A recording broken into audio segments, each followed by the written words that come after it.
Hi, I'm Clay with Dash. Cooking eggs with our egg cookers is super easy, but I'm going to teach you some tips and tricks on how to make perfect eggs every time. All right, first let me show you how easy it is to make eggs.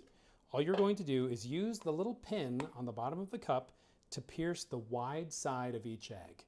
Fill up your egg cooker and then fill up your cup with the right amount of water for the number of eggs you have. Then you just pour the water right onto the heating plate, put the lid on, and turn the machine on. And then you just have to wait for the little chime and your eggs are done. Why do you pierce eggs? That's a great question. Have you noticed when you get your eggs home from the grocery store, they're always wide side up? That's because there's a little pocket of air in that side of the egg. When we use the pin to prick the eggs, it's going to do three things by releasing that air. One, it's going to make the egg easier to peel. Two, it's going to prevent the egg from cracking under the heat. And three, it will make it so you don't cook an egg with a flat side on the top. While these eggs are cooking, let me talk about the egg cup. Now, if you got a large egg cooker, it will come with a large egg cup.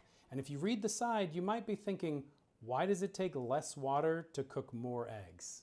I know it's confusing, but it's physics which are confusing.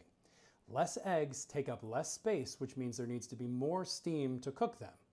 Make sense? Speaking of science, if you live at a high altitude, then water is going to boil at a lower temperature, which means you might need slightly more water to cook your eggs.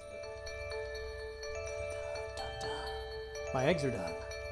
Now that they're finished cooking, I would suggest putting them in some cold water, which will stop the cooking so you get really yellow yolks. It's also going to make them slightly easier to peel.